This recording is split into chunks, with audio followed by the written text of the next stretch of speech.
सुरू झालं का?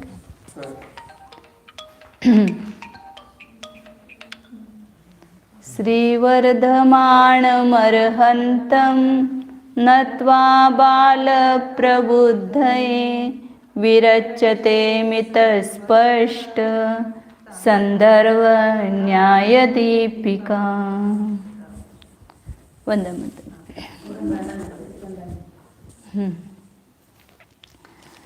अभिनव धर्मभूषण यति विरचित न्यायदीपिका है। इसमें पहला परिच्छेद, पहला प्रकाश चल रहा है। पहले प्रकाश में किसका वर्णन है? प्रमाण सामान्य का, मतलब उसके भेद न बता करके सामान्य प्रमाण का लक्षण चल रहा है। तो प्रमाण का लक्षण क्या बताया? सम्यक ज्ञान प्रमाण। तेवढं जर सांगा। सम्यक ज्ञान को प्रमाण कहते हैं। तीन रत्नत्रय नहीं बता रहे यहाँ पर, प्रमाण खाली बता रहे। तो सम्यक ज्ञान को प्रमाण कहते हैं। और सम्यक क्यों कहा है? हाँ, मतलब संशय विपर्य अनध्यवसाय रहित जो ज्ञान है वो प्रमाण है। फिर उस प्रमाण का प्रामाण्य बताया। प्रामाण्य किसको कहते हैं अलका दीदी? प्रामाण्य जो जानने में जो व्यभिचारी करना, जानने में आए हुए पदार्थ में व्यभिचार न होना, उसको बोलते हैं प्रामाण्य। प्रामाण्य की उत्पत्ति कैसे होती है? उत्पत्ति हाँ, परता होती है। प्रामाण्य की उत्पत्ति परता होती है, ऐसा जिनागम में कहा है, मतलब जैनेन्द्र भगवान ने कहा है। और वहाँ पर प्रामाण्य की उत्पत्ति में स्वतः का अर्थ क्या करना और परता का अर्थ क्या करना? जनक दीदी, परता का अर्थ क्या करना? जो प्रामाण्य है, विशेष ज्ञान है, उसको परता कहते हैं। परता क्यों कहा उसको? उपादान कारण भिन्न है, कारण भिन्न है दोनों। ज्ञान जिस कारण से उत्पन्न हुआ है उससे भिन्न कारणों से उत्पत्ति होना, ये परतः है। जिस कारण से ज्ञान उत्पन्न हुआ है उसी कारण से प्रामाण्य की उत्पत्ति नहीं हुई है, इसलिए उसको अभी वो आगे है। प्रामाण्य पहले क्रम से चल रहा है ना। प्रामाण्य की उत्पत्ति और ज्ञप्ति दो पक्ष है। उत्पत्ति पक्ष में स्वतः परता का अर्थ क्या लेना कि ज्ञान जिस कारण से उत्पन्न हुआ है उस कारण को छोड़कर अन्य कारणों से उत्पन्न होना, उसको कहते हैं परतः। तो ज्ञान का जो कारण है वही प्रामाण्य का कारण नहीं है। नहीं तो यदि वही कारण मानते तो क्या आपत्ति आती? दोष आता है उसमें। नहीं, कौन सा ये ज्ञान प्रमाण है और ये ज्ञान अप्रमाण है, ऐसा विभाग नहीं होता। क्योंकि ज्ञान के साथ सभी ज्ञान उदित ज्ञान कारण से ही उसकी उत्पत्ति होती प्रामाण्य की। तो ज्ञान होते ही सभी ज्ञान समीचीन ही होते, मिथ्या क्यों होते? अप्रमाण होते ही नहीं। तो प्रमाण अप्रमाण ऐसा विभाग नहीं होता। तो ज्ञान में जो सच्चाई आई है, आपने जो सच्चा जाना है, उसके लिए कोई विशिष्ट कारण है। केवल ज्ञान का उत्पादक कारण ही केवल कारण नहीं है।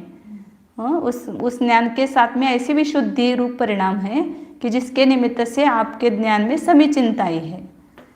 और इसलिए परता कहा। और अप्रमाण भी परता है।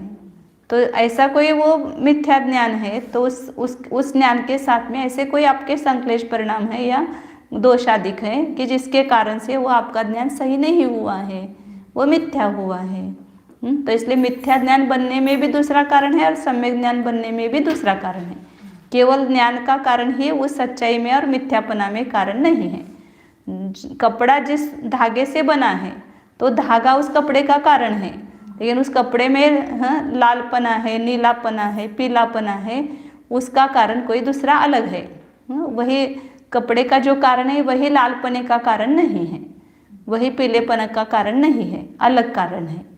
तो इसी प्रकार प्रमाण और प्रामाण्य ये दो स्वतंत्र कार्य है, एक साथ हो रहे हैं लेकिन दो कार्य भिन्न हैं, इसलिए दोनों के कारण भी भिन्न होना चाहिए। तो भिन्न कारण से उत्पन्न होना ये परतः है।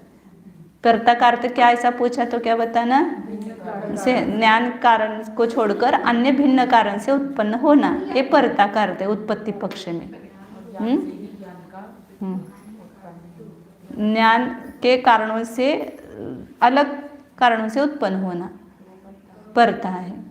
और मीमांसक क्या कहता है? वो दोनों स्वतः है ऐसा।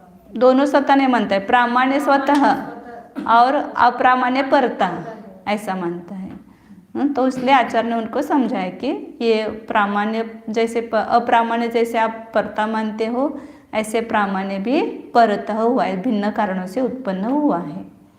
दूसरा पक्ष क्या है? प्रामाण्य का ज्ञप्ति माने निर्णय करने का पक्ष। उस ज्ञान की रचना, वो उत्पत्ति हो गई, सम्यक ज्ञान की रचना। और यहाँ पर ज्ञप्ति मतलब निर्णय करना कि जब अपन जानते हैं उसी समय ये हमने जाना वो सच्चा जाना कि झूठा जाना, इसका निर्णय होना, उसको बोलते हैं ज्ञप्ति। कि मैंने जाना, जैसे मैंने कहा ये पेन है, ऐसा जाना, तो मैंने पेन जाना, ऐसा मुझे अभी संशय है क्या मैंने जाना वो सही है कि गलत है? नहीं, तो सच्चा ही इसका निर्णय हो गया, सच्चाई का। मैंने जो जाना है वो सही ही जाना है। ये न्याय दीपिका की किताब है, क्योंकि आपको परिचित हो गई है। अब जब तक आपको परिचित नहीं थी, फिर आपको ये संशय बना रहा था ये न्याय दीपिका की है कि प्रवचन सार की है कि अन्य किसकी है, ऐसा संशय बना रहता है। तो ज्ञप्ति पक्ष में क्या लेना? ज्ञप्ति कैसी होती है? दो प्रकार। हाँ, कैसे? अभ्यस्त और अनभ्यस्त। हाँ, वो अभ्यस्त विषय में कैसी होती है? स्वतः होती है, और अनभ्यस्त विषय में परतः। अब 4 प्रश्न उसके उत्तर देना। अभ्यस्त किसको कहते हैं? परिचित विषय को अभ्यस्त कहते हैं। मग दुमोशे अनभ्यस्त कशाला म्हणायचं? अपरिचित ग्राम नगर आदि घर आदि जो है अपरिचित, उसको अनभ्यस्त कहते हैं। अब ज्ञप्ति पक्ष में स्वतः किसको कहते हैं? अलका दीदी।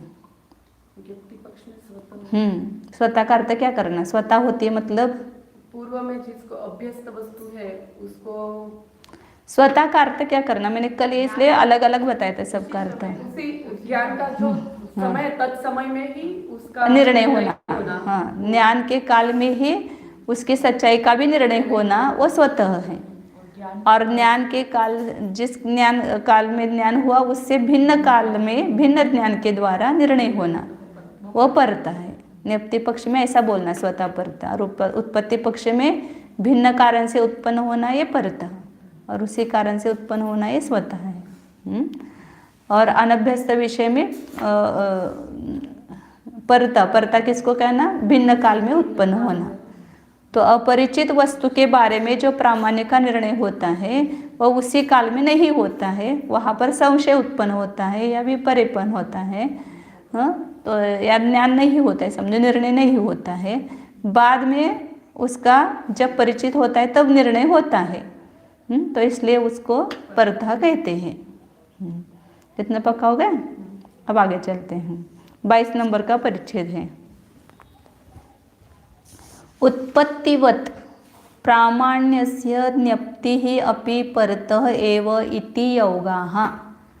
योग है, नैयायिक और वैशेषिक इन दोनों को मिला करके योग बोलते हैं। तो ये योग क्या कहते हैं कि उत्पत्ति के समान, जैसे उत्पत्ति परता होती है ना प्रामाण्य की, उसी प्रकार ज्ञप्ति भी परता ही होती है। लाभ्यस्त विषय में स्वतः और अनभ्यस्त विषय में परता, ऐसा कहा ना। वो कहता है कि नहीं, ज्ञप्ति निर्णय भी, प्रामाण्य का निर्णय भी परता ही होता है। जैसे उत्पत्ति आप परता मान रहे हैं, ऐसे ज्ञप्ति मतलब निर्णय भी परता ही होता है, मतलब भिन्न काल में ही उत्पन्न होता है। मतलब ऐसे 2 विषय नहीं कर रहे हैं, अभ्यस्त विषय में स्वतः और अनभ्यस्त विषय में परता, ऐसा नहीं कह करके। मतलब अभ्यस्त हो या अनभ्यस्त हो, प्रामाणिक की ज्ञप्ति परता ही होती है, ऐसा वो नहीं है, एक वैशेषिक कहते हैं, लेकिन वो सही नहीं है। आगे बताते हैं। तत्र प्रामाण्यस्य उत्पत्ति परतः इति उक्तम। उसमें से आपका जो एक पक्ष है वो बराबर है कि प्रामाण्य की उत्पत्ति तो परता होती है। ज्ञप्ति ही पुनः अभ्यस्त विषय स्वतः एव इति स्थितत्वात्।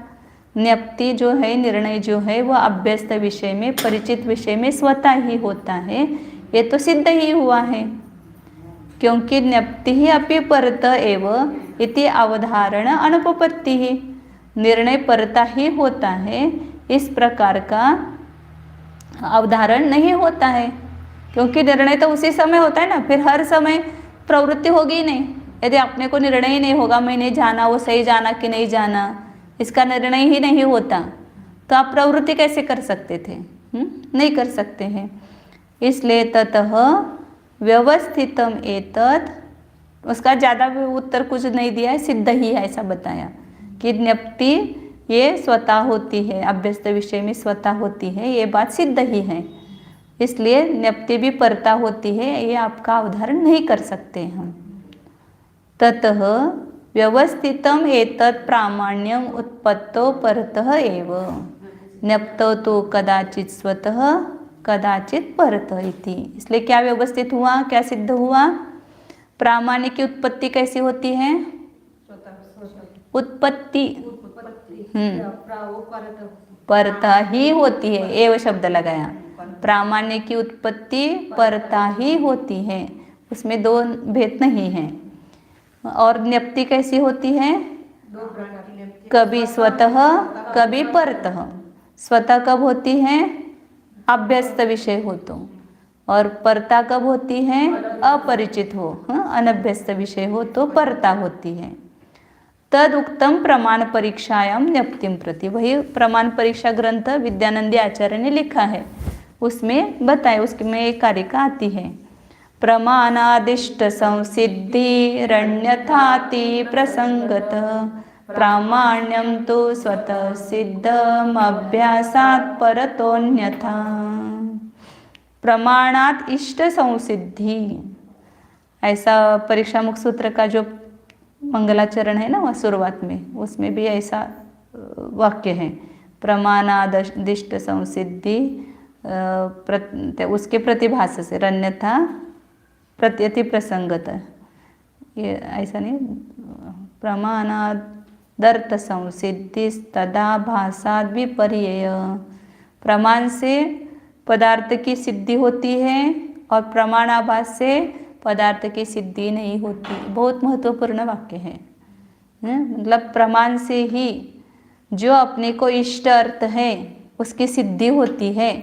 आपको क्या चाहिए? सुख चाहिए, आपको सिद्ध बनना है, ये आपका इष्ट है, उसकी सिद्धि किससे होगी? सम्यक दर्शन प्राप्त करना है, किससे होगी? प्रमाण से होगी। या कोई भी पदार्थ को आपको जानना है तो किससे उस पदार्थ की सिद्धि होगी? प्रमाण से ही होगी। मतलब जो सम्यक ज्ञान है उससे ही उसकी सिद्धि होती है, और उसके प्रमाणाभास है तो नहीं होगी, पदार्थ की सिद्धि नहीं होगी, सुख की प्राप्ति नहीं होगी। इसलिए अपने को अपने ज्ञान को प्रमाण बनाना है। ये क्यों करना है सब अपने को? ज्ञान तो है ना सभी के पास में, क्या नहीं है? सोना मौसी, ज्ञान है कि नहीं है? लेकिन उस ज्ञान को प्रमाण है कि प्रमाणाभास है, इसका निर्णय करना आना चाहिए अपने को कि मेरा ज्ञान है वो प्रमाणात्मक है या प्रमाणाभास स्वरूप है। यदि सम्यक ज्ञान है तो प्रमाण है, और सम्यक ज्ञान नहीं है तो प्रमाणाभास है। और प्रमाण से ही पदार्थ की सिद्धि होती है, और प्रमाणाभास से पदार्थ की सिद्धि नहीं होगी। जीवादि सात तत्वों को आप नहीं जान पाएंगे, और फिर जीवादि सात तत्वों को नहीं जान पाएंगे तो आपको स्वप्रभेद विज्ञान नहीं होगा। स्वप्रभेद विज्ञान नहीं होगा तो स्वानुभव नहीं होगा, स्वानुभव नहीं होगा तो सम्यक दर्शन नहीं होगा, सम्यक दर्शन नहीं होगा तो मोक्ष की भी प्राप्ति नहीं होगी। इसलिए प्रमाण से ही इष्ट की अच्छी तरह से सिद्धि होती है, और अन्यथा मतलब प्रमाणाभास से अति प्रसंग मतलब इष्ट पदार्थ की सिद्धि नहीं होती है। इसलिए हमें ये जानना आवश्यक है। अपने क्या न्याय जानना, क्या का न्याय जानने से हमारा होगा? वो तो ऐसे ही पूछा था, ये सब क्यों पढ़ना है, इसलिए मैंने पूछा। तो न्याय इज इम्पोर्टेंट। आपको उसके बिना आगम का सच्चा ज्ञान नहीं हो सकता है। आपके पास प्रमाण चाहिए। वो शास्त्र में तो सब सही लिखा है, लेकिन आपके पास ये प्रमाण ज्ञान नहीं है, तो आप उस पदार्थ का जो लिखा हुआ है उसका यथार्थ निर्णय कैसे करेंगे? प्रमाण से ही सात तत्वों का, जीवादि सात तत्वों का ज्ञान होता है, और उससे ही सब सिद्धि होती है। इसलिए प्रमाण से इष्ट की संशय, और प्रमाण इसलिए प्रमाण का स्वरूप क्या है, प्रमाण के भेद क्या है, उसमें विपर्यास क्या है, उसका विषय क्या है प्रमाण का, ये सब जानना आवश्यक है। इसलिए परीक्षा मुख सूत्र ग्रंथ लिखा तो 4 संबंधी जो विवाद है, विप्रतिपत्ति है, उसका निराकरण होता है। प्रमाण का स्वरूप, प्रमाण के भेद, प्रमाण का विषय और प्रमाण का फल, ये चारों जानना आवश्यक है। प्रामाण्यम तो स्वतः सिद्धम अभ्यासात परतः अन्यथा, और जो प्रामाण्य है वह कैसा है, स्वतः सिद्ध है। कब, अभ्यासात, यदि परिचित है तो वहाँ पर वह प्रामाण्य की स्वतः सिद्धि होती है, और अन्यथा मतलब यदि परिचित नहीं है, अनभ्यास है, तो वहाँ पर उसकी परथा सिद्धि होती है। जब तक वो विषय अभ्यस्त नहीं होता है तब तक उसका निर्णय अपने को नहीं होता है, इसलिए उसको परता कहा, उसके प्रामाण्य को। इस प्रकार ये प्रमाण परीक्षा का संदर्भ दिया आचार्य ने। अब यहाँ पर जो प्रमाण का लक्षण किया है, हमने किया, मतलब जिनेंद्र भगवान ने किया, तो अन्य लोगों ने भी इस प्रमाण का, उनके भी न्याय के ग्रंथ हैं, बौद्ध के, नैयायिक के, वैशेषिक के, सभी मतवादियों के अपने अपने न्याय के ग्रंथ हैं। तो उसमें उन्होंने ऐसा ही न्याय सब खोला है, लेकिन उसमें क्या क्या गलतियां हैं वो यहाँ पर आचार्य बताते हैं। क्योंकि जब तक उसका निराकरण नहीं करेंगे तो हमारे मिथ्या बुद्धि का भी निराकरण, अन्य मत का निराकरण मतलब हमारे मिथ्या बुद्धि का निराकरण है, अन्य मत का निराकरण नहीं है। ऐसी बुद्धि हमारी न हो और ऐसे बुद्धि ज्ञान में हमारे दोष न रहे, इसलिए उस दोष निकालने के लिए यहाँ पर उसका निराकरण करते हैं, उनकी द्वेष बुद्धि से नहीं करते हैं। आगे तद एवं 23 नंबर का पैराग्राफ है, सुव्यवस्थिते अपि प्रमाण स्वरूपे, इस प्रकार प्रमाण का स्वरूप सुव्यवस्थित होने पर भी दुरभिनिवेश वशंगतैः सौगतादिभिः अपि कल्पितं प्रमाण लक्षणं सुलक्षणम् इति एषां भ्रमः तान अनुगृह्णीमः, कैसे शब्द प्रयोग करते हैं आचार्य। इस प्रकार सुव्यवस्थित मतलब अभी सिद्ध किया ना पूरा प्रमाण का लक्षण क्या है, प्रामाण्य की उत्पत्ति ज्ञप्ति कैसे होती है, ये पूरा प्रमाण का स्वरूप अत्यंत सुव्यवस्थित है। फिर भी जिनकी बुद्धि में ही दुष्ट अभिप्राय है या मिथ्या अभिप्राय है तो उसके वश हुए हैं, लेकिन उनको नहीं लगता है कि हम मिथ्या अभिप्राय वाले हैं या हमारी मान्यता गलत है।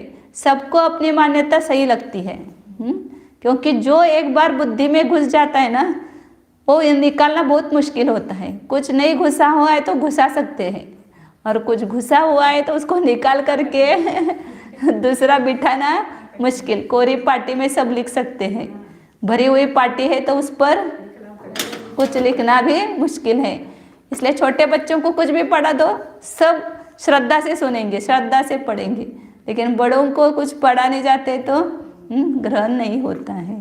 तो इसलिए कहते हैं कि दुरभिनिवेश वशंगत है, दुष्ट अभिप्राय या मिथ्या अभिप्राय से वश हुए हैं ऐसे जो सौगतादिक मतलब बौद्धादिक, सौगत मतलब बौद्ध, जो बुद्ध को मानने वाले हैं। क्योंकि बुद्ध के 3 नाम थे, बुद्ध, सुगत, ताथागत।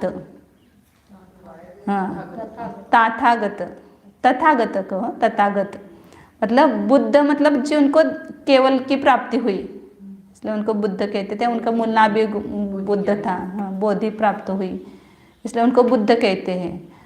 सुगता सुष्टुगत, अच्छी तरह से गया मतलब उनका निर्वाण हुआ, तो इसलिए उनको सुगत कहते थे।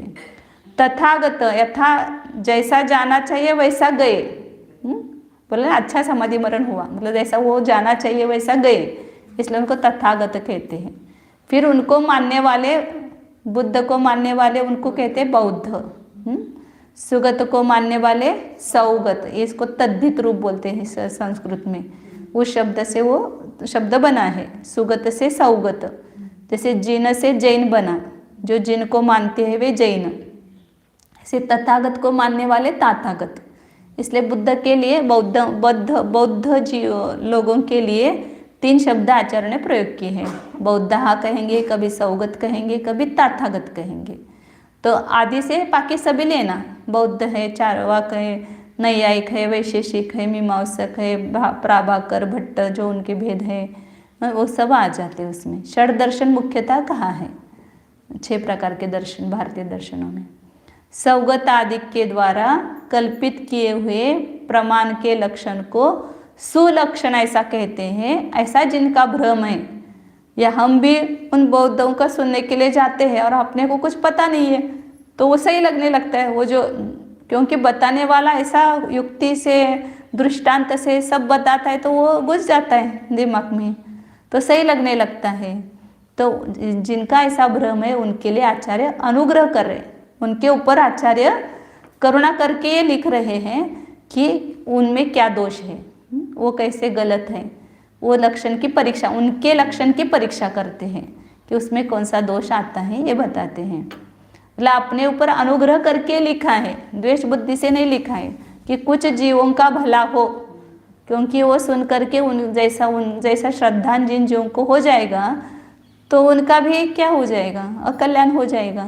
इसलिए उस अपने जैसे अज्ञानी लोगों को समझाने के लिए आचार्य ने लिखा है।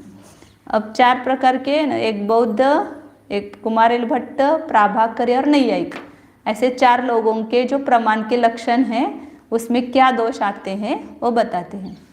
पहली बार अपन सुनते हैं ना तो बराबर है ऐसा लगता है, लेकिन वो आचार्य दोष बताते फिर समझ में आता है कि हाँ इसमें ऐसा दोष आता है। अब देखो क्या कहा है, सौगतीय प्रमाण लक्षण से समीक्षा। सौगतीय मतलब बौद्धों ने जो माना हुआ प्रमाण का लक्षण है उसकी समीक्षा करते हैं, मतलब उसका सही झूठापना सिद्ध करते हैं। अविसंवादी ज्ञानम प्रमाणम, उन्होंने प्रमाण की व्याख्या की, क्या? अविसंवादी मतलब विसंवाद रहित जो ज्ञान है वह प्रमाण है। अब क्या गलती है बताओ इसमें? कुछ दिखते नहीं ना, अपन कहेंगे बराबर ही कह रहे हैं। इसलिए कितने सारे लोग वहाँ गोयंका में जाते हैं, इकतपुरी में जाते हैं और सुनते हैं, अपना ही सब कुछ है, उसमें क्या गलती है? लेकिन वो जो सूक्ष्म भूल है वो समझ में नहीं आती है। मूल तत्व में जो है उनका बेस जो है उसमें वो मालूम नहीं है ना, ऊपर ऊपर से सुना है। हाँ, और धर्म कोई भी अच्छा ही कहेगा, बुरा तो कुछ कहते नहीं। पाप करो ऐसा कोई कहता है क्या? सब पुण्य करो, दया करो, क्षमा धारण करो, मृदुता धारण करो, ऐसा ही बोलेंगे। हाँ बराबर। तो इसलिए अब कहते कि अब इतना ही अपन सुनते तो ऐसा लगता है कि बराबर ही कहाँ है, लेकिन बाकी उनका जो सब माना हुआ है वो कैसे है, उसके है उनके ही कथन से उनमें कैसा दोष आता है वो सब आचार्य सिद्ध करके बताते हैं। अकलंक आचार्य वहाँ पर बौद्धों के गुरुकुल में पढ़े हुए थे, उन्होंने सब बड़े बड़े ग्रंथ लिखे ऐसे, उसमें सब बौद्ध मतों का खंडन किया है, क्योंकि वहाँ जाकर ही सीखते तो वो सच्चा उनका क्या है वो पता चलता है ना। अपन ऊपर ऊपर से पढ़ते तो इतना उनके डिटेल पता नहीं चलता है, लेकिन वहाँ जाकर के उन्होंने पढ़ा। क्यों पढ़ा? क्योंकि वो बौद्ध तत्व क्या है, उन्होंने क्या कहा है, उसका निराकरण तब तक अपन नहीं कर सकते कि उनका जो है वो मंतव्य सही तरह से अपने को समझ में नहीं आएगा तब तक।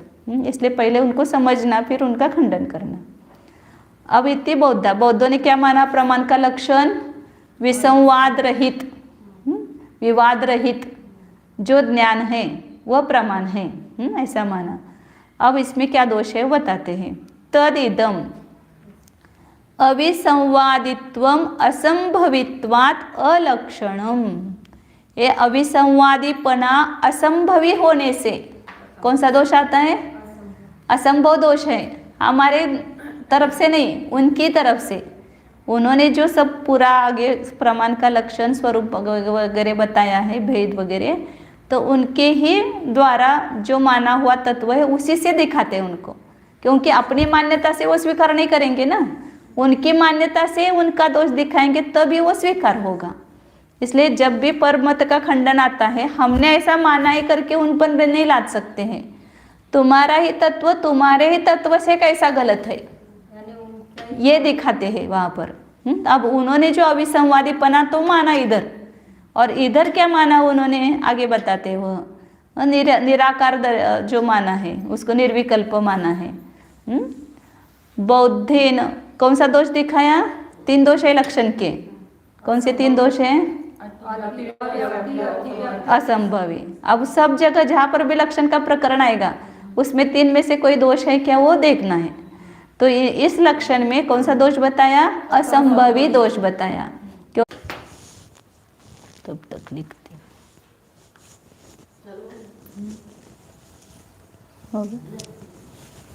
बौद्धों ने प्रमाण का लक्षण क्या माना? अविसंवादी।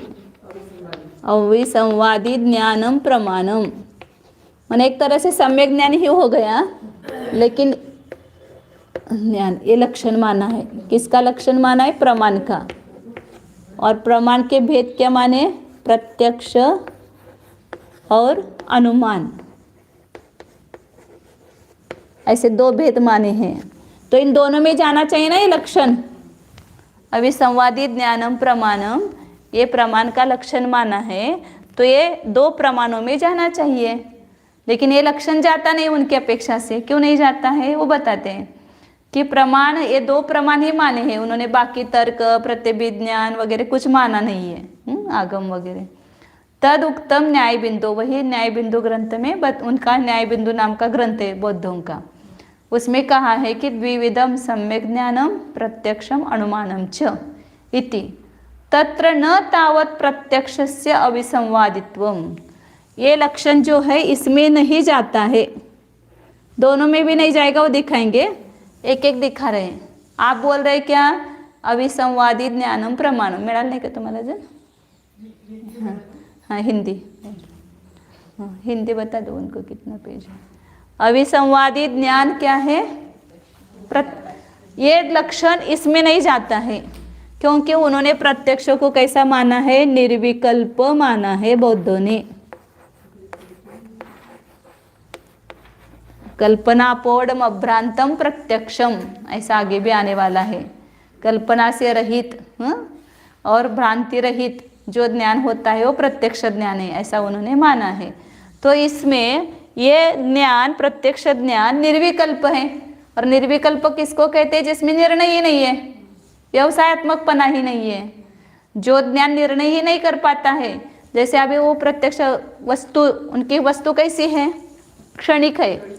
बौद्ध जो है ध्रुव वस्तु को नहीं मानते हैं, प्रत्येक समय नई नई वस्तु उत्पन्न हो रही है और नष्ट हो रही है। पुनः अपन जैसे बोला ना कि अभी इस पर्याय का वो अगले पर्याय में अभाव हुआ, तो पूरा पदार्थ का ही अभाव मानते, पर्याय कोई तत्व मानते, द्रव्य कोई तत्व मानते ही नहीं है। तो वो पर्याय नष्ट हुई मतलब वो वस्तु ही नष्ट हुई, वस्तु ही नष्ट हुई, तो क्षणिकवादी है। तो जिस क्षण वो उत्पन्न हुई वस्तु, उस क्षण प्रत्यक्ष ज्ञान में प्रतिभासित, प्रत्यक्ष ज्ञान ने उसको जाना। लेकिन वो प्रत्यक्ष ज्ञान कैसा जानता है? उसको निर्विकल्प जानता है कि उसमें कोई भी विकल्प नहीं है कि ये पदार्थ ऐसा है वैसा है। उसके बाद में विकल्प उत्पन्न होता है कि नीला पदार्थ है, या मनुष्य है, या मीठा रस है। ये सब कब उत्पन्न होता है? बाद में उत्पन्न होता है। लेकिन उस समय वो प्रत्यक्ष ज्ञान नहीं रहता है। तो प्रत्यक्ष ज्ञान क्षणिक वस्तु को जानता है, और वह क्षणिक वस्तु कैसी है? निर्विकल्प। तो प्रत्यक्ष का विषय निर्विकल्प है, ऐसा वो मानते हैं। मतलब शब्द से यहाँ पर निर्विचार है। हाँ, निर्विचार, विकल्प रहित। जैसे दर्शन में, जैसे दर्शन अपन मानते ना, ऐसे प्रत्यक्ष मानते वो। जैसे दर्शन को अपन निराकार निर्विकल्प मानते हैं, अनाकार मानते हैं, ऐसे प्रत्यक्ष ज्ञान को भी वो निराकार और निर्विकल्प मानते हैं। तो वही इसलिए तो उस दिन भी बताया था, अभी जहाँ पर अभी प्रकरण आएगा वहाँ पर भी बताएंगे। वो निर्विकल्प का अर्थ अलग है।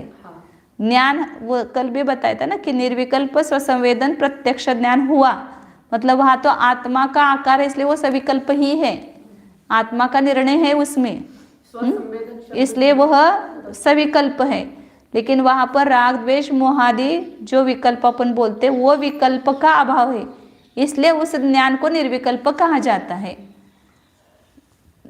राग द्वेष मोहादि विकल्प बोलते हैं ना अपन, विकार है, विकल्प है, उसका अभाव होने से उस ज्ञान को निर्विकल्प स्वसंवेदन ज्ञान कहते हैं। जैसे मन में संकल्प विकल्प, ऐसा वहाँ पर संकल्प विकल्प नहीं है, वहाँ शुद्ध चैतन्य वस्तु का आभास होता है, मतलब ज्ञान होता है, इसलिए उस अपेक्षा ज्ञान में वह विषय झलका हुआ है, इसलिए वह ज्ञान सविकल्प है, साकार है, सर्वथा निर्विकल्प नहीं है। केवल ज्ञान भी सर्वथा निर्विकल्प नहीं, केवल ज्ञान भी सविकल्प है, क्योंकि केवल ज्ञान में संपूर्ण विश्व झलका है, तो संपूर्ण विश्व का आकार उसमें आ गए ना, तो निराकार कैसे होगा केवल ज्ञान? वह भी सविकार है, साकार है, सविकल्प है। विकल्प का अर्थ साकार लेना। ज्ञान, हर ज्ञान सविकल्प रहता है, साकार रहता है, उस ज्ञान में कोई ना कोई वस्तु का निर्णय नियम से होता है, मतलब कोई ना कोई वस्तु निराकार बनती है वहाँ पर, भले वो आत्मा बने या अन्य वस्तु बने। अब क्या चल रहा है कि उनका जो अविसंवादी ज्ञानम प्रमाणम, ये लक्षण उनके ही द्वारा बताए गए प्रत्यक्ष प्रमाण में नहीं जाता है। इसलिए हमने कहा है ना, अपनी मान्यता से उनका खंडन नहीं होगा, उनकी मान्यता से उनका खंडन होगा। तो ये उन्होंने जो माना हुआ प्रत्यक्ष का लक्षण है निर्विकल्प, तो ये निर्विकल्प जो है वो अपने विषय का निश्चय ही नहीं करता है, निर्णयात्मक ही नहीं है, तो वो विसंवाद रहित कैसे होगा? जहाँ पर निर्णय नहीं है वहाँ पर विवाद तो रहेगा, वहाँ पर निर्णय होगा तो ही वहाँ पर विवाद नहीं होगा, और यहाँ पर प्रत्यक्ष ज्ञान में निर्णय ही नहीं है अपने विषय का, तो इसलिए इसमें अविसंवादी ज्ञान ये लक्षण जाता नहीं उनके प्रत्यक्ष प्रमाण में। एक ऐसा ही निर्विकल्प स्व विषय का अव्यवसायत्मक है, मतलब निर्णय नहीं करना। निर्विकल्प का अर्थ क्या? व्यवसाय मतलब निर्णय का अभाव, अव्यवसायत्मक है। तो इसलिए प्रत्यक्ष प्रमाण में ये लक्षण जाता नहीं है। अब दूसरा उन्होंने क्या माना है, अब आगे बताएं। स्व विषय अनिश्चायकस्य, अपने विषय का जो निर्णय नहीं करता है तो वह समारोप का विरोधी भी नहीं होता है। हाँ, समारोप का अर्थ बताया था, क्या बताया था? समारोप किसको कहते हैं? संशय विपर्य अनध्यवसाय को समारोप कहते हैं। माता जी लक्षण, हाँ, समारोप कहते हैं। तो समारोप का विरोधी होना चाहिए ज्ञान, लेकिन जिस ज्ञान में निर्णय नहीं हुआ उसमें समारोप का विरोधी नहीं हो सकता है। दृष्टोपि समारोपात तादृक, ऐसा बोलते हैं ना, देखा हुआ भी यदि बीच में समारोप आ जाता है तो वो न देखा हुआ के समान होता है, ऐसा आया था। तो जैसे कोई ज्ञान ये जो मानते हैं कि ऐसा ही है, निर्विकल्प है, ऐसा मान लेते हैं, इसके कारण क्या या तो कहीं संशय बना रहेगा या अनध्यवसाय, वो विपर्य हो गए ना। समारोप मतलब वो विपर्य है, निर्णय अव्यवसाय अस्तित्व को माना ही नहीं है, माना ही नहीं है, निर्णय ही नहीं है, वो अनध्यवसाय कह दो उसको। समारोप का विरोधीपन का अभाव है। समारोप का विरोधी होना चाहिए ज्ञान, मतलब ज्ञान में संशय पर अनध्यवसाय नहीं रहना चाहिए, लेकिन ये इसमें समारोप का विरोधीपना नहीं है क्योंकि निर्णय ही नहीं किया, तो उसमें संशय पर अनध्यवसाय रहेगा ना। जहाँ पर निर्णय होगा वहाँ पर संशय नहीं, विपर्य नहीं, अनध्यवसाय नहीं। जैसे मुझे ये पता ही नहीं चला कि ये खड़ू है, ऐसा मैंने निर्णय ही नहीं किया, तो इसके बारे में संशय दूर हुआ क्या? इसके बारे में विपर्य दूर हुआ क्या? इसके बारे में अनध्यवसाय भी दूर नहीं हुआ क्योंकि इसका निर्णय नहीं हुआ है। इसलिए जो ज्ञान अपने विषय का निर्णय नहीं करता है उस ज्ञान में संशय ऊपर अनध्यवसाय बना रहता है, उसका अभाव नहीं होता है। तो उसका अभाव नहीं हुआ तो अविसंवाद कैसा हुआ? वो ज्ञान जिसमें संशय ऊपर अनध्यवसाय है तो वह विसंवाद रहित कैसे हुआ? तो इसलिए प्रत्यक्ष प्रमाण में आपका लक्षण गया क्या? नहीं गया। नाप्य अनुमान से, अब दूसरा जो उन्होंने अनुमान प्रमाण माना है उसमें भी ये लक्षण नहीं जाता है, क्योंकि उन्होंने अनुमान को कैसा माना है? तन्मतानुसारेण। नहीं जा रहा है क्या? तन्मतानुसारेण तस्यापि अपरमार्थभूत सामान्य गोचरत्वादिति, उनके ही मत के अनुसार अनुमान ज्ञान में भी परमार्थभूतता नहीं, ये वास्तविक है, ये अवास्तविक है ऐसा मानते, ये झूठा है, कल्पित है। कौन? अनुमान। मानना आरोपित कथन है, वास्तविक नहीं है। प्रत्यक्ष प्रमाण को ही उन्होंने वास्तविक कहा है क्योंकि उनके वास्तविक वस्तु क्या है? एक क्षणवर्ती, और उस एक क्षणवर्ती वस्तु को जो जानता है वो प्रत्यक्ष प्रमाण है, और जो अनुमान प्रमाण है वो अनेक क्षणवर्ती वस्तु में, अनेक क्षणों में एक वस्तु का जो आरोप किया जाता है उसको बोलते संतान, संतति, ऐसा उन्होंने नाम दिया है।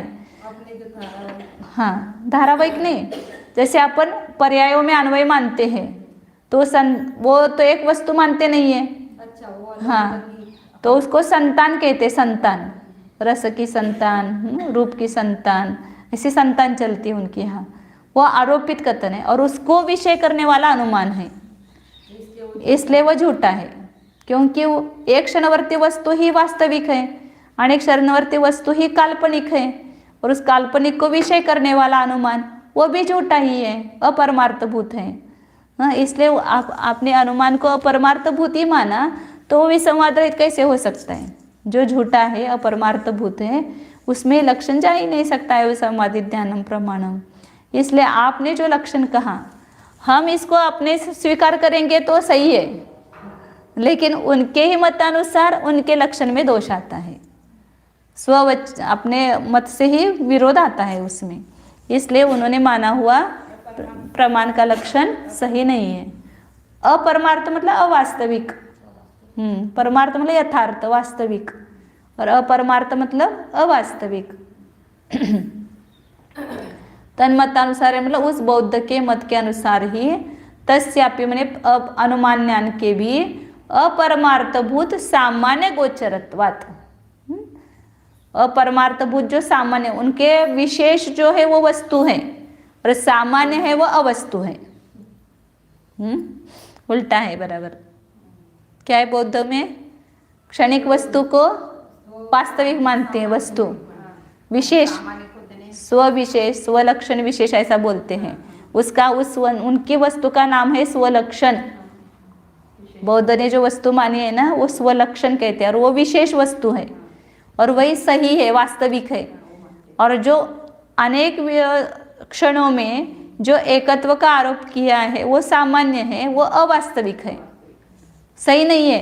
कल के आप नहीं हो, या पहले इस समय के पहले आप अभी दिख रहे ना, वो अलग थी आकांक्षा, अभी की आकांक्षा अलग है, फिर अगले समय की आकांक्षा अलग ही होगी, फिर भिन्न भिन्न ही है आकांक्षा। हाँ, तो उसमें सब क्षणों में आपके अलग अलग पना है, लेकिन उसमें हमने एकत्व का आरोप हो रहा है ना, हमें एकत्व का ज्ञान हो रहा है, तो ये झूठा आरोप मतलब झूठा हो रहा है, वास्तविक नहीं है एक, लेकिन वो एक का भ्रम हुआ है आपको। एक का संतान की अपेक्षा से उसमें एकता मानी है उन्होंने, और उसको अवास्तविक, और उस सामान्य को मतलब बौद्ध में विशेष जो है वो प्रत्यक्ष का विषय है, और सामान्य ऐसे दो है। ये सामान्य जो है अपरमार्थभूत है, यानी अवास्तविक है, और विशेष है वो परमार्थभूत है। माने ये वस्तु है सही, ये वस्तु सही नहीं है, ये काल्पनिक है ऐसा मानते हैं, और इसको विषय अनुमान करता है। तो अनुमान झूठे विषय को विषय कर रहा है, तो समारोप का विरोधी कैसे हो सकेगा? उसमें अविसंवादीपना कैसे होगा? नहीं होगा। तो दोनों में भी लक्षण नहीं गया आपका।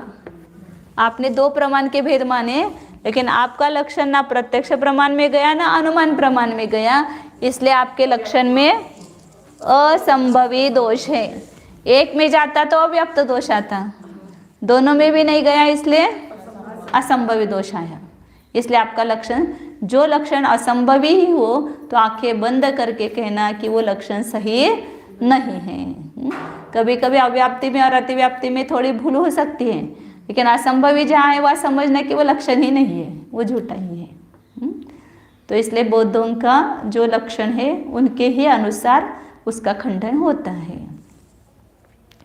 अब आगे कुमारिल भट्ट मीमांसक के दो भेद है, मीमांसक मत है उसके, एक भाट्ट और एक प्राभाकर हुए हैं। तो उनमें जो भाट्ट है कुमारिल भट्ट ऐसा उसका जो प्रवर्तक है उसका नाम है। तो उसको मानने वाले जो है उनके प्रमाण के लक्षण की समीक्षा करते हैं। उन्होंने क्या कहा है देखो, अनधिगत तथा भूतार्थ निश्चायकम प्रमाणम। क्या माना प्रमाण का लक्षण? अब इसको मिटाते हैं। बौद्धों का, यदि ऐसा आपको सही लगने लगे तो इस बुद्धि मिथ्या मान्यता को निकालना है, इसलिए बौद्धों के लक्षण की समीक्षा की। अब कुमारिल भट्ट जो कहते हैं,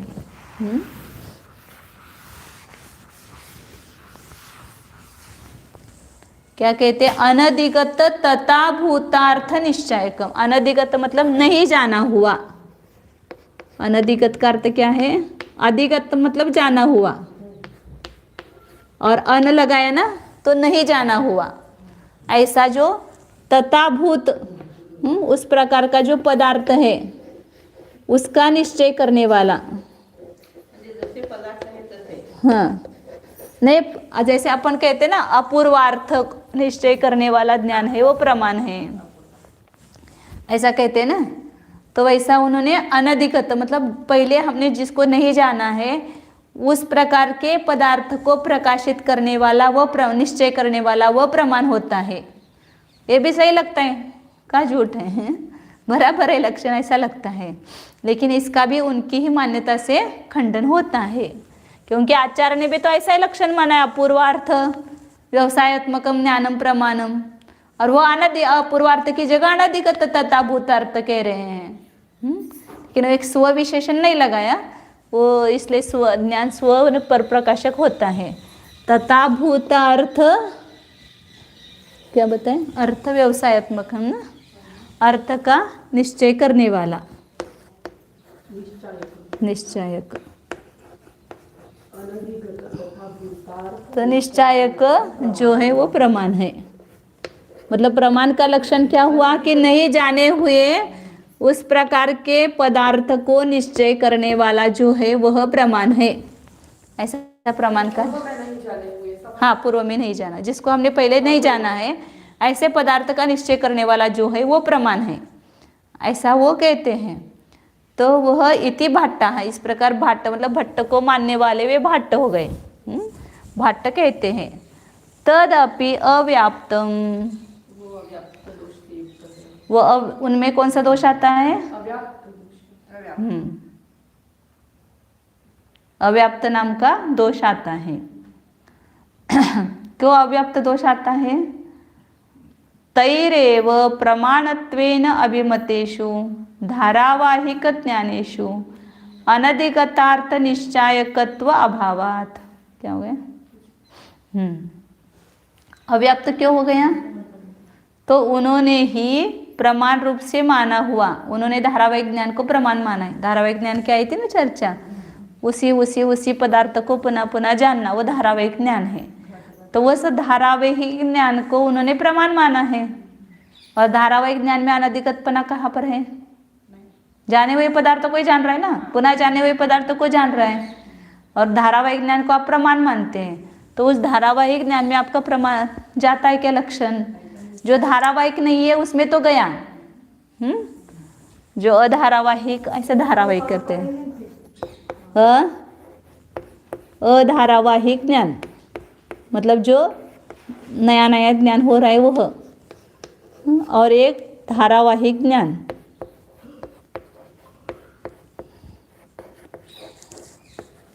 इस धारावाहिक ज्ञान को भी उन्होंने प्रमाण माना है।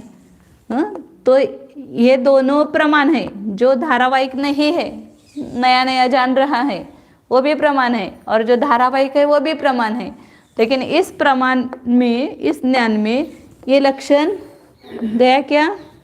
इसमें गया, लेकिन इसमें नहीं गया। तो कौन सा लक्ष्य हुआ? वह एक में जाता है, एक में नहीं जाता है। अपने लक्ष्य के एक देश में रहा ना। ये दोनों लक्ष्य है प्रमाण ज्ञान, लेकिन इसमें ये लक्षण आपका नहीं गया धारावाहिक ज्ञान में। तो आपके ही लक्षण के द्वारा, आपके ही मत के द्वारा आपके लक्षण में दोष आ गया। हमने तो धारावाहिक ज्ञान को प्रमाण नहीं माना है, लेकिन आपने माना है, फिर आपका ही लक्षण नहीं जाता है उसमें, अनधिगत भूतार्थ। क्योंकि नहीं जाने हुए अर्थ को निश्चय करने वाला ज्ञान है वो प्रमाण है, ऐसा मान रहे आप, और ये जाना हुआ है तो उसमें वो लक्षण जाता नहीं है। तो आपके लक्षण में कौन सा दोष आ गया? अव्याप्त दोष आ गया। वही सिद्ध कर रहे हैं। तैहि एव प्रमाणत्वेन अभिमतेषु धारावाहिक ज्ञानेषु अनधिगतार्थ निश्चायकत्व अभावात्। उन्होंने ही स्वीकार किए हुए धारावाहिक ज्ञानों में ये अनधिगत भूतता भूतार्थपने का अभाव है। ये लक्षण, इस लक्षण का इसमें अभाव है, इसलिए आपका लक्षण, ये लक्षण अव्याप्त दोष से सहित है। उत्तरोत्तर क्षण विशेष विशिष्ट अर्थ भासकत्वेन तेषाम् अनधिगतार्थ निश्चायकत्वम् इति न आशंकनीयम् क्षणानाम् अतिसूक्ष्माणाम् आलक्षयितुं अशक्यत्वात्। वो कहता है, फिर क्या कहता है, ये क्षण क्षण में जो ज्ञान हो रहा है ना, उसमें कुछ विशेष विशेष भाष्य, भले ही वो धारावाहिक है, पहले समय में हमने यह घटे जाना, फिर दूसरे समय में जाना, लेकिन उसमें और विशेष विशेष जान रहा है, इसलिए उसमें धारावाहिकपना नहीं, अनधिगतार्थ निश्चयकपना है। पहले समय में जाना क्या हमने, यह घट है,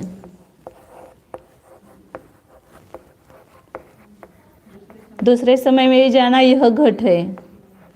तो वो कहता है कि ये एक क्षण क्षण में जो ज्ञान हो रहा है ना, तो इसमें कुछ विशेष जाना है, इसलिए वो अनधिगत ही है।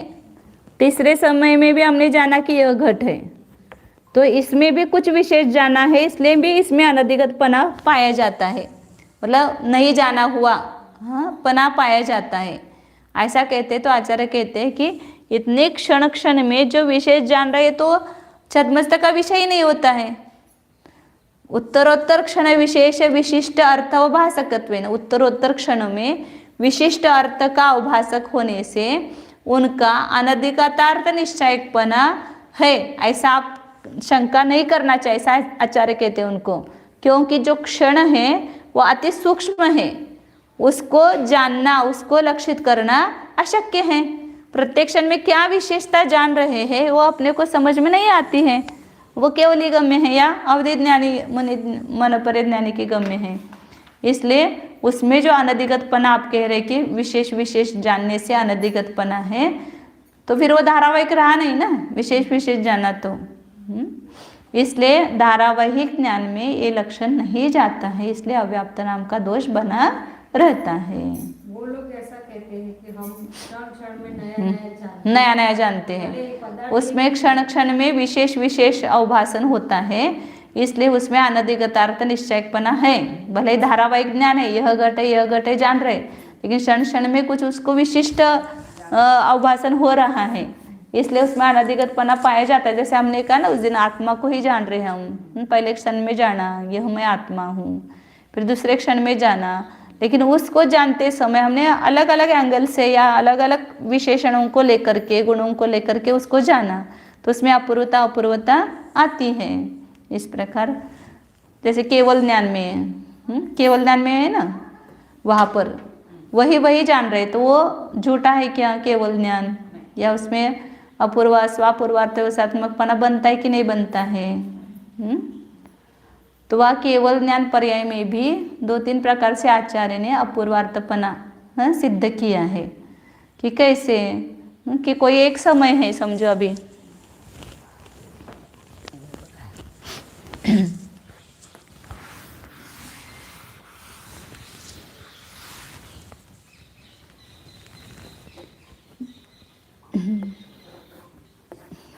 ये पहले समय में केवल ज्ञान हुआ, उस समय, इस समय में होने वाली जो पर्याय है सभी विश्व के सभी पदार्थों की, जो पर्याय होगी वो कैसी है, वर्तमान है।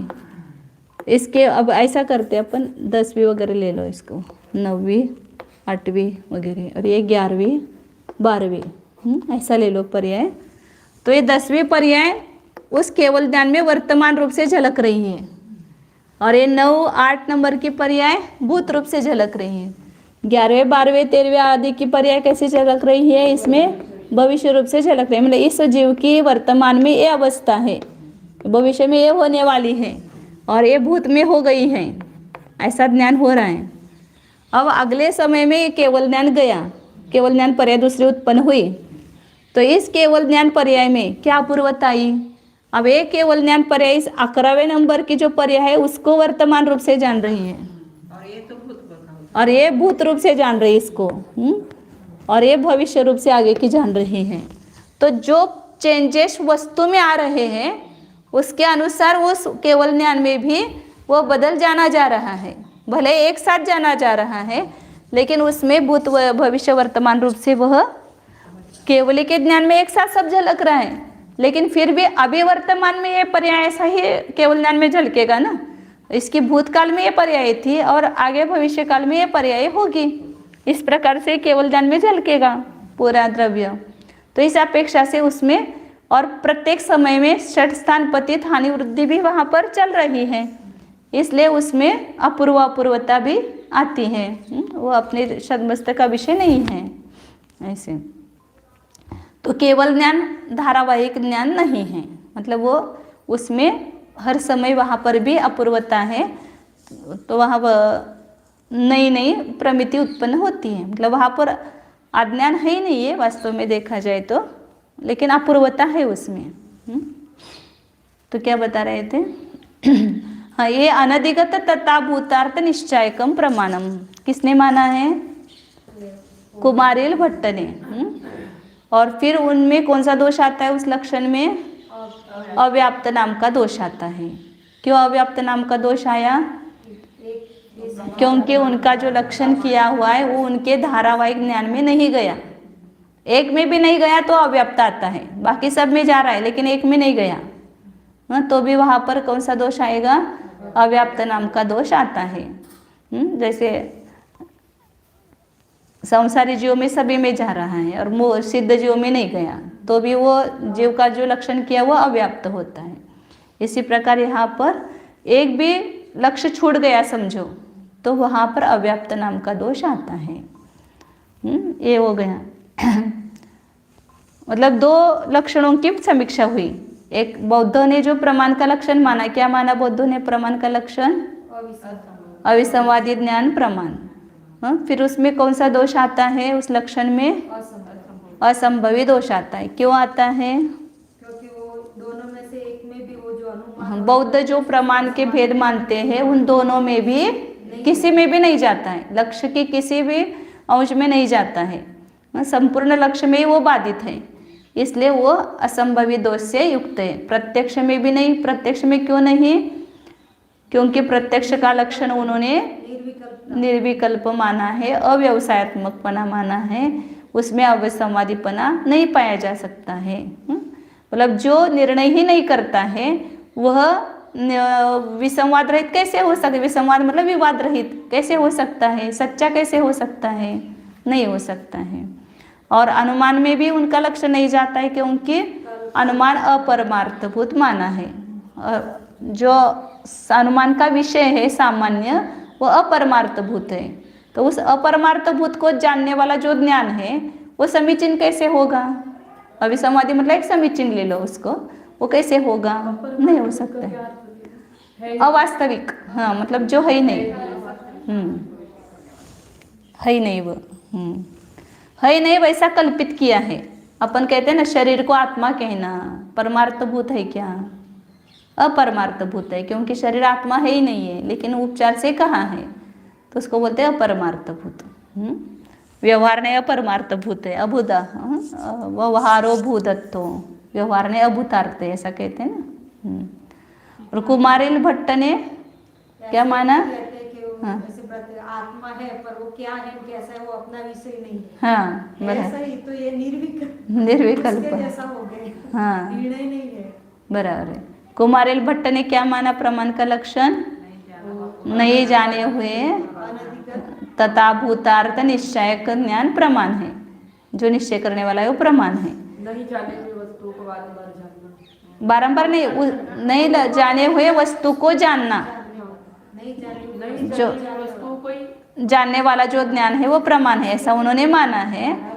तो उन्होंने जो धारावाहिक ज्ञान माना है उसमें ये लक्षण जाता नहीं। धारावाहिक ज्ञान को प्रमाण माना है, लेकिन उसमें ये लक्षण नहीं जा रहा है, तो प्रमाण के सब भाग में नहीं गया, इसलिए कौन सा दोष आया? अव्याप्त नाम का दोष आया है। धारावाहिक ज्ञान तो जो जानी हुई वस्तु उसी का ही धारावाहिक, उसी को है ना, वो अनधिगत कैसा रहा फिर? धारावाहिक ना, जिसको पहले समय में जाना उसको ही दूसरे समय में ना, बस कोई तीसरे क्षण में जाना, पुनः पुनः उसी को जान रहा है, तो अनधिगतपना नहीं रहा ना उसमें, इसलिए आप उसमें लक्षण नहीं गया।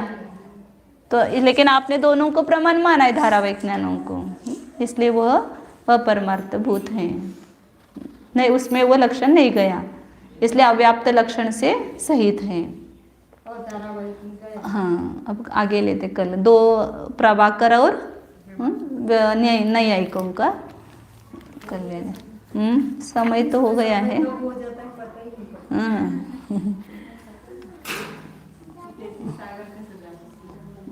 कल वो करके दूसरा चालू भी हो सकता है, ये 2 ही है कल, 2 इसके फिर इसको। ये 22वां पैराग्राफ पूरा हुआ ना? नहीं, 22, 23, 24, 25 4 हो गए परिच्छेद इसमें। अब 26, 27, 28 3 रहे हैं परिच्छेद। फिर इसको करके अपन कल दूसरा प्रत्यक्ष प्रकाश चालू करेंगे। एक बार सब रिवीजन करते जाओ, पुनः पुनः पढ़ो तो पक्का हो जाएगा। एक बार पढ़ा मुझे समझ में आ गया ऐसा नहीं होगा, 2, 3, 4 बार पढ़ो तो समझ में आएगा। जिनको पहले पढ़ा हुआ है उनको तो अच्छी तरह से समझ में आ रहा है, लेकिन जो नए लोग हैं उनको थोड़ा पहले बार कठिन जाएगा, लेकिन समझ में आएगा जरूर। बहुत ही कठिन, कुछ नहीं कठिन, नहीं अच्छा लगा, नहीं इससे एकदम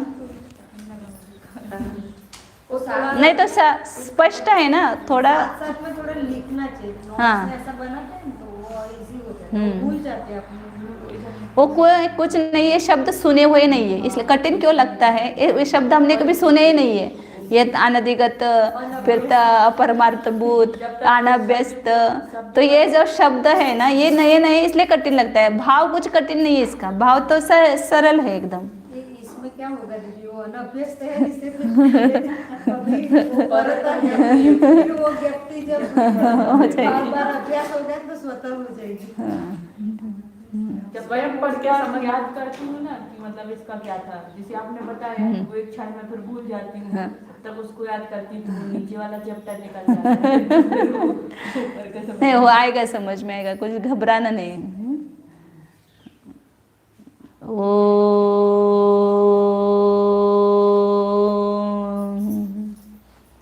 जानिए यह मैं शुद्ध चैतन्यमय जीव हूँ। अपने को जानिए, अपने साथ न्याय कीजिए। अपने निर्विकल्प स्वसंवेदन प्रत्यक्ष ज्ञान के द्वारा निज आत्मा को जानना यही सच्चा न्याय है। तो एक बार अपने प्रत्यक्ष ज्ञान में इस ज्ञानानंद स्वरूपी निज आत्मा का भाव भाषण कीजिए। मैं हूँ ही, मैं चैतन्य स्वरूप ही हूँ, ज्ञान व आनंद का घनपिंड हूँ, संपूर्ण परद्रव्य से भिन्न, अपने से अभिन्न, ऐसे एकत्व विभक्त स्वरूप हूँ।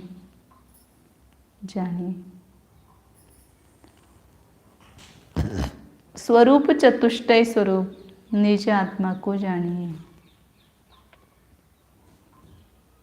मैं अपने स्वद्रव्य से हूँ, स्व क्षेत्र से हूँ, मेरे स्वतंत्र असंख्यात प्रदेश हैं, न वे आकाश के हैं न वे पुद्गल के हैं, मुझे जीव के असंख्यात प्रदेश हैं। उस असंख्यात प्रदेशों में ज्ञानादि अनंत गुण भरे हुए हैं। मैं अपने ही काल में रहता हूँ, जो मेरी वर्तमान पर्याय है वही मेरा स्वकाल है। ये मेरे संपूर्ण द्रव्य की पर्याय, स्वपर्याय, उसमें ही मैं स्थित हूँ। द्रव्य अपने ही पर्याय में स्थित है, अन्य में नहीं। मैं अपने ही भाव में स्थित हूँ। अपनी वस्तु के द्रव्य क्षेत्र काल भाव को जानिए। तो अपने अस्तित्व को जानना सरल होगा। ये चैतन्य द्रव्य, ये असंख्यात प्रदेश, ये ज्ञानादि अनंत गुण, यही मैं वस्तु हूँ। ये संपूर्ण एक अखंड वस्तु है।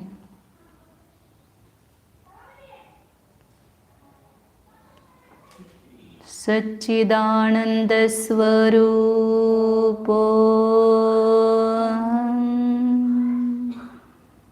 ज्ञानानंद स्वरूपो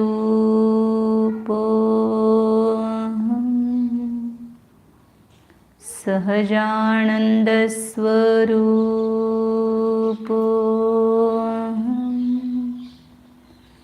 एकत्व स्वरूपो शुद्धो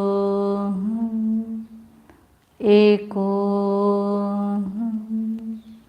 ध्रुवो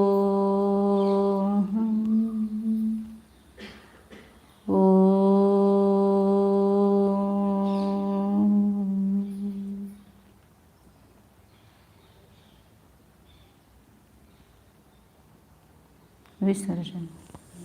नमो अरिहन्ताय, नमो सिद्धाणं, नमो आयर्याणं, नमो